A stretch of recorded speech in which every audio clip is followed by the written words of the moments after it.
This is Brian, screenfiles.com and review.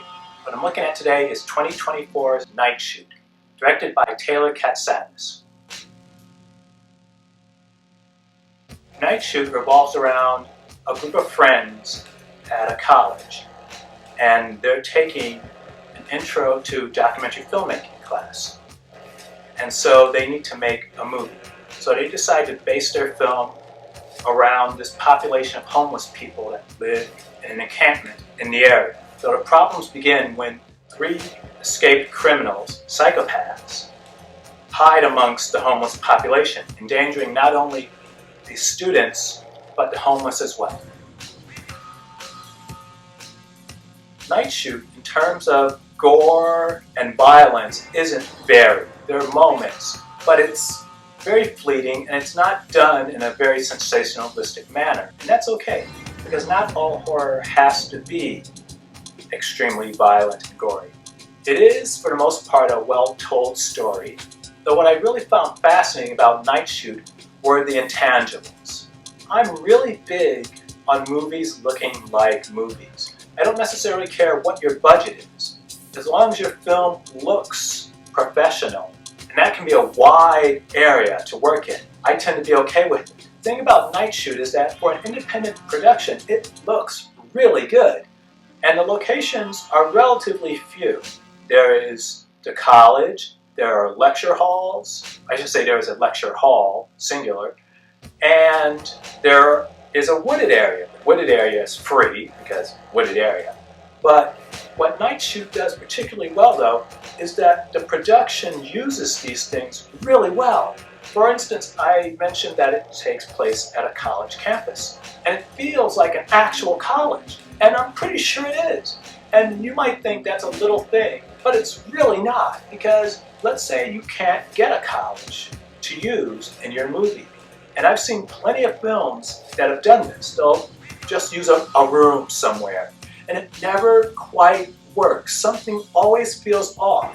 Movies that don't do these things particularly well, or for whatever reason can't find the right location, you have to buy into it. You have to keep telling yourself that they're at a college, they're in a lecture hall, because it doesn't quite work for whatever reason. With Night Shoot, I didn't have to do that. I could just absorb what was happening to me because everything felt real.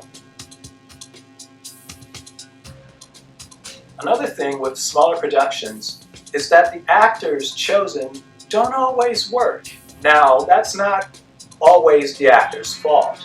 It's complex. It could be the writer, it could be the director, it could be a combination of all three, making a particular performance not resonate. But Night Shoot has some really strong actors in it. And since they're playing college students, their ages can range across the spectrum, and it works perfectly fine. They appear to be adults in their early to mid-20s, and it just works really well. And once again, this is fairly obvious, and what I'm saying shouldn't come as a surprise to someone, but when these things are off, they're off, and you know it. Even if you can't put your finger on why they're off, something doesn't quite work, and it pulls you out the movie.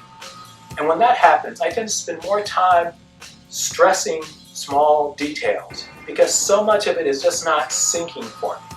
That makes watching some movies an act of frustration, because things just don't quite ring true. And once that snowball starts moving downhill of discovering things that shouldn't have been, you keep seeing more of them. And as a result, you're not enjoying the movie anymore. You instead are watching it to catalog all the ways it doesn't work. And that starts with things like, as I mentioned, location. That continues with actors. If you cast badly, you aren't helping the overall movie. It's going to not wear well. And what's important about it is that it doesn't feel like they're acting. It feels like they're people who attend college in a particular situation. The story isn't a particularly outlandish one. I don't think it's very realistic in its depiction of a homeless encampment. But that's neither here nor there. I haven't been in a homeless encampment. So therefore, that doesn't bug me, because I have nothing to compare it to. Though it's just such a well-acted movie.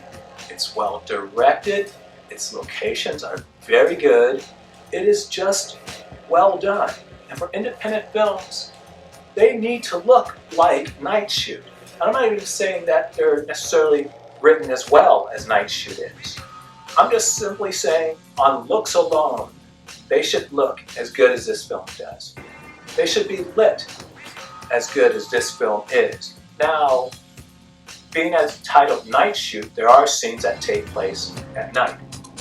Those are not lit very brightly, and it's at night, so that makes sense.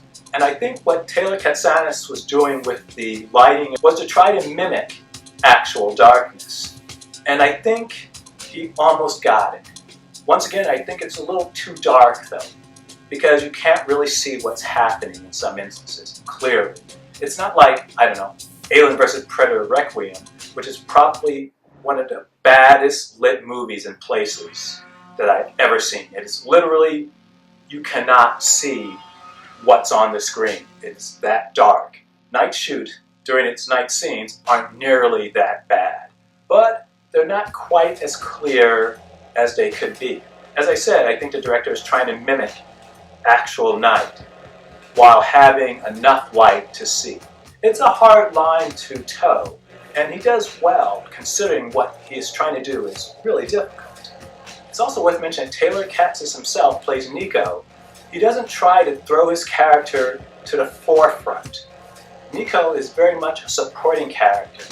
He is prominent, but he is not trying to dominate the proceedings. And that's really important to mention because Taylor Katniss wrote, directed, and acts in Night Shoot. This could have been a movie revolving entirely around Nico. When I see a movie that is directed by, written by, and stars a person, whomever that person may be, my guard goes up because what tends to happen is that that character tends to dominate everything. And you don't get that with Nico, which I appreciate. There's one scene that's done in the Intro to Documentary Filmmaking class that is just remarkable. The professor is talking about how filmmaking requires sacrifice, how it requires patience. It requires you to give of yourself. And while having this lecture, he was also showing a film of the person who was committing suicide.